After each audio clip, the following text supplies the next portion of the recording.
Good morning, everyone, and welcome, and thank you for coming this morning. It's a big day, and in a way, it's nice to start off together like this, just being enveloped in a ray of inspiration and light. For those of you who don't know me, my name is Nayaswamis Devi. This is my husband, Nayaswamis Jyotish, and we're very happy to be with you. We've been here for more than a week, and today. I also wanted to start off, lest I forget, many of you know Christina Panoit, who lived in Torrance and moved to the village. She was back, she was originally from Romania. She was back visiting relatives in Holland, and while she was there, her father had a stroke, and he just passed away. So she was hoping to come back, but for the book launch today, but she won't be coming back. So let's just take a moment. Her father's name was Mircea Panoit. Let's just, through Christina's beautiful eyes, move him into the light. Okay. Our reading this morning from Rays of the One Light is just a beautiful, beautiful topic, the redeeming light. Truth is one and eternal. Realize oneness with it in your deathless self within. The following commentary is based on the teachings of Paramahansa Yogananda. The book of Isaiah in the Bible, in chapter 9, tells us, "The people that walked in darkness have seen a great light. They that dwell in the land of the shadow of death, upon them hath the light shined." What is this light of which so many scriptures speak? In Autobiography of a Yogi by Paramahansa Yogananda, we read of an early experience the Master had with this light. "I was blessed about the age of 8 with a wonderful healing through the photograph of Lahiri Mahashaya. This experience gave intensification to my divine love. While at our family estate in Bengal, I was stricken with Asiatic cholera. My life was despaired of. The doctors could do nothing. At my bedside, Mother frantically motioned to me to look at Lahiri Mahashaya's picture on the wall above my head. Bow to him mentally. She knew I was too feeble even to lift my hands in salutation. If you really show your devotion and inwardly kneel before him, your life will be spared." I gazed at his photograph and saw there a blinding light enveloping my body and the entire room. My nausea and other uncontrollable symptoms disappeared. I was well. At once I felt strong enough to bend over and touch Mother's feet in appreciation of her immeasurable faith in her guru. Mother pressed her head repeatedly against the little picture. "O omnipresent Master, I thank thee that thy light hath healed my son." I realized that she too had witnessed the luminous blaze through which I had instantly recovered from a usually fatal disease. "Where my light is," God once told a saint, "whom the divine light hath healed, no darkness can dwell." The divine light, pure, calm, liberating, is the only final cure for every kind of delusion, ill health, emotional grief, and spiritual ignorance. Seek it daily in the silence, in deep meditation.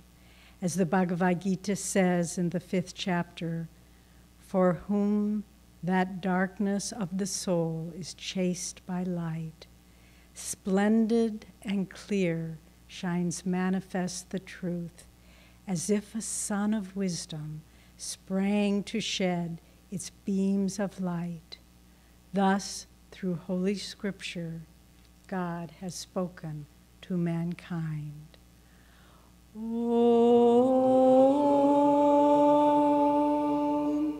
Om,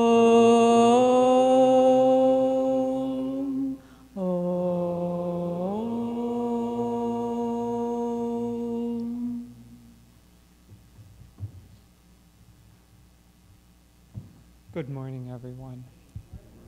How nice to be here again. I'll read from Whispers from Eternity. These are wonderful prayer demands and poems by Master, showing different attitudes, different vibrations by which we can approach the divine. This is, teach me to drown in thy light and live. I come to thee with the song of my smiles. Isn't that a beautiful way to start? I come to thee with the song of my smiles. Whatever treasures have lain in the secrecy of my soul, I bring eagerly to thee. I bring thee all the honey from the hive of my heart. All that was ever mine is now thine alone. The sunlight of this world, shining upon my eager hopes and brief, fickle fulfillments, burned me repeatedly with dissatisfaction. Now I quench my thirst forever in thy radiant waters. The taper of my aspiration toward happiness will burst aflame with thy coming into a conflagration of bliss. In thy vast, enchanting sea of light, I will swim joyfully forever. Teach me to drown in thee and live, rather than live in a mirage paradise of earthliness and die. Beautiful prayer. It would be a very good practice to take a prayer like that. There are many, as I say, Master has done many variations, facets of how to approach God according to different ideas, different thoughts, different moods, different desires. It would be a very good idea, especially if you're going through a period of difficulty, to look through and find one that resonates with what you're trying to achieve and the right attitude by which you can achieve that. Memorize that and repeat it. It will, above all, bring you out of the fog of mental confusion and doubt. These great words of Master, and you can do it through chanting, you can do it through affirmation, but here, because there's such clarity of thought and vibration and feeling all together, it's a very powerful tool to help uplift consciousness. And that's basically the theme of today's reading and subject, is the upliftment of consciousness. We're talking about light. Light is a very mysterious thing. Master devotes a whole chapter to it in the autobiography when he talks about the law of miracles. And so light has not only been used as a spiritual symbol and analogy. We pray basically every day or many times a day, lift me into thy light, or let me be a channel of thy light, and so on. So this theme of light is there constantly, not only in spiritual thought, in spiritual emotion, but in the way the world works. On a physical level, none of us would be alive without the light of the sun. We had this wonderful gardener in the early days of Ananda who was, he was one of the elder brothers that Master sent to help teach us. But one of the things he said is that all of life on earth depends upon the interaction of sunlight with the first millimeter or two of soil. That everything, our bodies, our nourishment, our food, everything is given to us basically by light and the transformation of processes of life that take light and transform it into, at the basic level, the photosynthesis of plants forms it into different kinds of sugars and nutrients and so on. And then we work up the food chain until, unfortunately, we come to McDonald's, and then we start going back down the food chain again. But nonetheless, this freely given source of energy is what sustains life. Without it, we wouldn't be alive. Let me back up. Without it, we wouldn't be in a physical form. We would still be alive. There is no such thing as death, but we're going to come to that in another form of light in a little bit. But here we're talking about the physical light, and there are still many mysteries in light. For instance, in the Law of Miracle chapter, Master points out that according to our present understanding, light sets the limit on how fast anything in this universe can travel. We have yet to find anything that can move faster than light. There was a big furor in the scientific community a little while ago, a few months ago, because an experiment had apparently shown that something could travel faster than light. But then they tried to repeat it and basically found out it was a loose wire, and it wasn't true. So at least with our present understanding, limited understanding scientifically, light forms the upper limit on how fast things can move. Now, movement, speed, relativity, that is also what gives us space. So light produces also space, or the appearance of space. So when you're an astronomer, you look out into a distant galaxy and you measure that in terms of light years, how far away it is, how far light can travel in a year, gives you a measurement. And you can see the distance between you, the observer, and the object that you're observing. The same thing, a carpenter will measure, it's so 20th century to measure with a tape measure. Now carpenters measure with little lasers, and they'll take a measurement from here to the wall, and it'll give them 28.62 inches or feet or whatever. But it's a measurement. So light also, in one direction, it creates manifestation, but that movement into manifestation can get farther and farther and farther into the sense of separation. And so light, in one sense, separates us. And I think that during this age of Dwapara Yuga, light will cease to be as central as it is because we're going to overcome the sense of space. Certainly, we will overcome the delusion that a galaxy is as far away from us as 12 billion light years or whatever, because the reality is that the galaxy is as close as our hand is to us. It's all in consciousness. But here we're talking about physical manifestations of light. So in one sense, the movement of light separates us and creates Maya, creates the distance. That's why I used the analogy of measurement, because Maya means the measurer, that which measures and separates.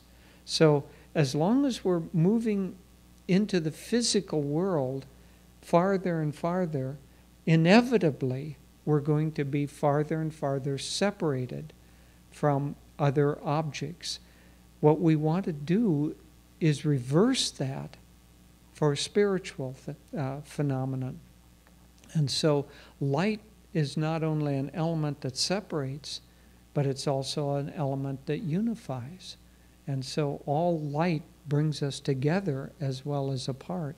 And that's why great masters and religions and scripture talk so often about light. So light, if you pursue light the other direction, one direction it separates, the other direction it unifies.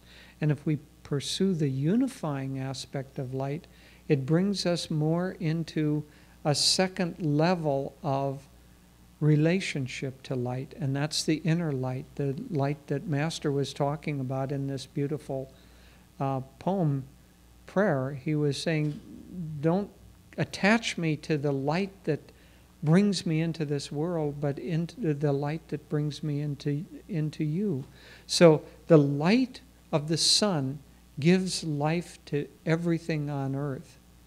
But Master said that the sun is a symbol of the spiritual eye. Isn't that interesting? That we think the spiritual eye is little and in your forehead and nebulous, and the sun is real. It's big, and how can the big one be the symbol of the spiritual light is completely pervasive and is everywhere all the time. And it's our job now to tune into that light, the spiritual light. The spiritual light is subtler than the physical light. And another property of light is that the grosser or the brighter drives out the more subtle. That's why when somebody takes a picture and a flash goes off, you can't see anything for a little while after that, because that bright light blinds us. The bright light of this world also blinds us spiritually. And we have to work against that stream. And so that's why it's necessary to pull back and get inside of ourselves. Now, light is created by vibration. You can take virtually anything in this room, and if you can raise its vibration high enough, it will create light. You can take the cloth on that, and if you raise its vibration by heating it, it will burst into flame, and we'll see that as light. So if you raise the vibration of things in the physical plane, they give off light. That's why the sun is a nuclear energy fountain producing all this energy that it sends out, and that's what we live off of. But if it's the symbol of the spiritual eye, then the spiritual eye is more powerful in giving life and sustenance than the sun is. And that's where our real life comes from. It comes from the subtle vibration of God's consciousness, because behind the outer form of light, behind the vibration that brings us into creation, is the vibration of consciousness. And that consciousness is what we're seeking for spiritual freedom, for freedom from Maya. And so here we're trying to pull away from physical light and commune with spiritual light. And what this really means is that we pull our energy back, because I was saying, the light going out separates the energy going out from our chakras, from our spiritual spine, from our center. That outward movement separates us. So we have to reverse that process and pull our energy in and then direct it toward the spiritual eye. That's basically the summation of every one of our spiritual practices. Hong Sa, Om, Kriya, energization, everything that Master has taught us in order to commune with God is basically that process of pulling in and focusing on the presence of God within. And when we do that, we see light. We become enlightened. We connect and commune with God in the vibratory form of light. And when we can do that, then we can also become a channel for that light into the world. And these great masters, Master talked about the healing that he received because he prayed to the picture of Lahiri, and this great light came out of it. But there are many aspects, many stories in the autobiography about light. There are some beautiful and very, very enlightening stories about light. One was when Master went, remember the story that he went and he was trying to find this saint. And he went first to a temple, and there was a stone image there. And Master was a teenager at this point. And so he had this thought, kind of a little slightly rebellious teenager-like thought. Really, he was not a teenager. He was in a teenager's body, and he was instructing us. This is all for our instruction. But so he went through this little drama for us, and it appeared that he said, why should I bow down to this stone image? God is everywhere, so why should I worship him just in a stone? And he kind of walked out. And so then he went seeking the saint, and then he kept getting directions that were wrong, and everybody would say it's just one more crochet, distance again, one more little distance. Why? Because he didn't see God everywhere. He refused to see him in the shape of that stone. So when he finally got to the saint corrected him on that. He basically said, well, if God is everywhere, why did you refuse to worship him in the form of this stone? And so all for our benefit. But that night, if you remember the story, Master couldn't sleep because there was light shooting everywhere. And it kept him awake. And he said whether he closed his eyes or whether he opened his eyes, there was still just light shooting. And this great saint said, you're very blessed. Most people can't see the subtle radiance like that. Also, there's a wonderful story that I found very, very instructive with Master's guru. Again, it's very similar in a certain way because Master's guru, Sri Yukteswar, Babaji came physically to him in Dakshineshwar. And so Babaji and a small group came. And in fact, I've been there probably under the very banyan tree that this story takes place. So there's a bathing ghat there, a huge banyan tree. At any rate, Babaji and a small group came to Sri Yukteswar, who had his ashram there, and he got real excited, and he said, wait here, and I'll go get you some sweets. And he ran off, and he was kind of nervous and excited, and he came back, and Babaji wasn't there. And so Sri Yukteswar was a little upset with Babaji for that. Remember the story? And so the next time he saw Babaji, he went to his guru, Lahiri Mahashaya. And Lahiri Mahashaya said, bow down to Babaji. And Sri Yukteswar couldn't see him because there was some little fluffle in his heart, some little distance there. And then finally he was able to see him when he got that settled. And interestingly, I've always loved this phrase. Babaji said, you couldn't see me because I was hiding behind the sunbeams.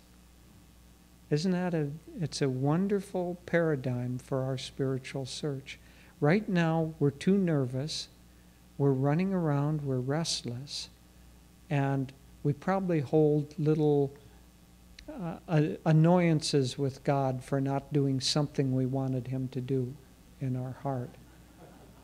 And so, as a consequence of that, God is hiding behind the sunbeams. And it's our job to close our eyes, to bring the energy back within, to harmonize the feelings of our heart. That's what we did this morning in purification. Harmonize the feelings of our heart and offer the harmonized feeling nature up into the light of the spiritual eye.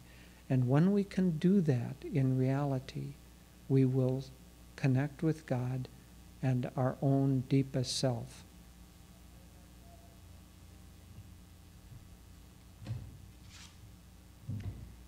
I'll also share a few brief words since we don't come here all the time.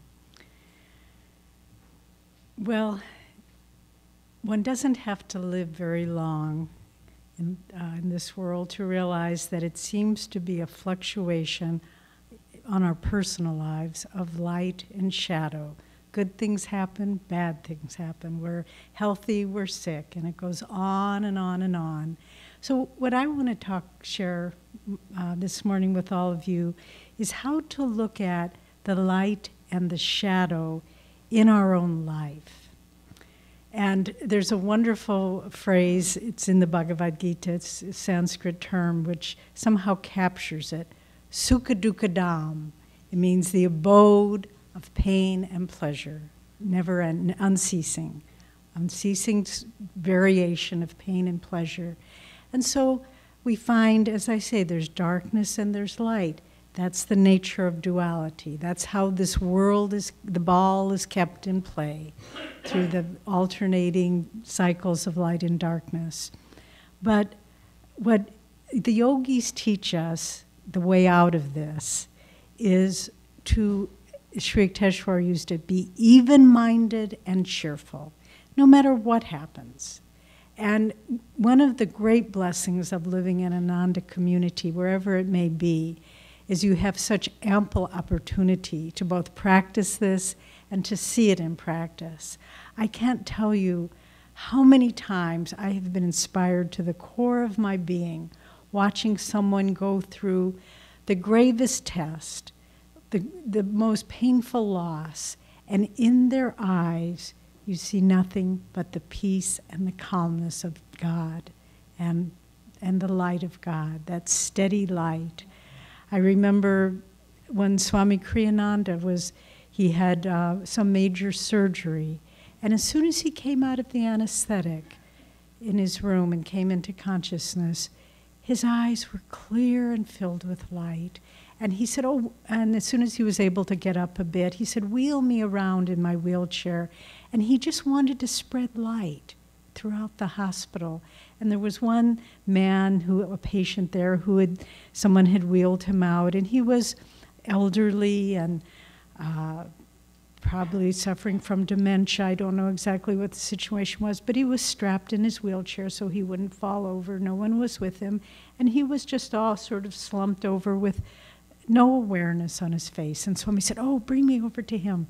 And so we wheeled him over to this man, and you could feel it and see it, just beaming this light out to this man.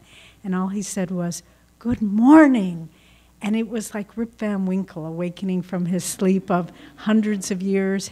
The man just kind of opened his eyes, and literally you could see him in a matter of moments come out of the fog and look at Swami, and his eyes focused on him, and he said, good morning. But it was just that ability, no matter what you're going through, to be able to be a channel for light. And we did today, Swami just told the very end of a beautiful story of the saint, and it's the story, again, of someone being able to see in the darkness of tests and trials in their life, God's blessings. And true story of a man who was diagnosed with very advanced diabetes, and the doctors gave him only 3 months to live. And he said, very well, if I have 3 months, I will dedicate every moment to trying to find God. And his body was so ill that at first he could just meditate just a few moments. But then he worked and worked at it and tried and put out more energy. And then it went from a few moments to a few hours. And then finally, 1 month went by, 2 months went by, and his meditation continued longer and longer. 3 months went by. He didn't die. Finally, 6 months went by. 3 years went by, and his whole consciousness was transformed. He never asked for healing. He didn't say, take away the test, take away the pain. He just said, let me feel the light past that darkness. And then after some period of time, he was totally enveloped in light. And when he came down to normal, I shouldn't say normal consciousness, to this limited consciousness that we call normal, when he came back to that awareness, he realized that he was completely healed. And then, as Swami recounts the story, he heard God say to him, where my light is, no darkness can dwell. And that's how we deal with the darkness in our own life. We can just wallow in the darkness, or we can say, Where that light is, no darkness can dwell. And then I always loved the last little bit of that story. The man walked out to the ocean and he wrote on the wet sand, he came into this broken temple, and then the waves came and washed it all away. And that'd be a nice way to end, wouldn't it? Just let the waves wash it all away. And you know, even in our own great saints of our path, Rajarsi Janakananda, Master's most advanced disciple, who achieved final liberation, towards the end of his life, he went through a dark night of the soul, and he was deeply tested. He'd been blessed with visions and light, and Master called them one soul in two bodies. But then towards the end, it was all taken away. He saw no light. He didn't feel God's presence at all. And he was just in the darkness, profound darkness of the soul. But he kept trying. He kept seeking and calling to Master. And then within his own consciousness, a tiny dot of light appeared. And he clung to it with everything he had. And that's a tremendous lesson for us when we're going through tests. Find that point of light, no matter how tiny it is, and cling to it with everything you've got. And then that light for Rajarsi began to expand, and it got bigger and bigger until finally there was no more shadow anywhere in his consciousness, and it was the final freedom that he achieved. But we need to understand, if we work with the shadow and try to find the light past it, that's where God is. He's calling behind the sunbeams, behind the shadow, behind the test, behind the loss, behind the illness, behind all of those. That's where he is. And I want to close by reading one of my favorite letters. This was written by a Franciscan monk, friar, in 1513. His name was Fra Giovanni Giocondo, and it was written on Christmas Eve to a dear friend of his who was struggling with a deep test. So just as David, when we were singing, asked you to close your eyes, I ask you to close your eyes now, but don't fall asleep. Just close your eyes and feel that a divine friend is reaching out to you through time and space and giving you these words to guide your life with. The gloom of the world is but a shadow. Behind it, yet within our reach, is joy and a radiance and glory that if we could but see it, and to see it, we have only to look. Life is so generous a giver, but we, judging its gifts by their covering, cast them away as ugly or heavy or hard. Remove the covering and you will find a living splendor, woven of love, by wisdom, with power.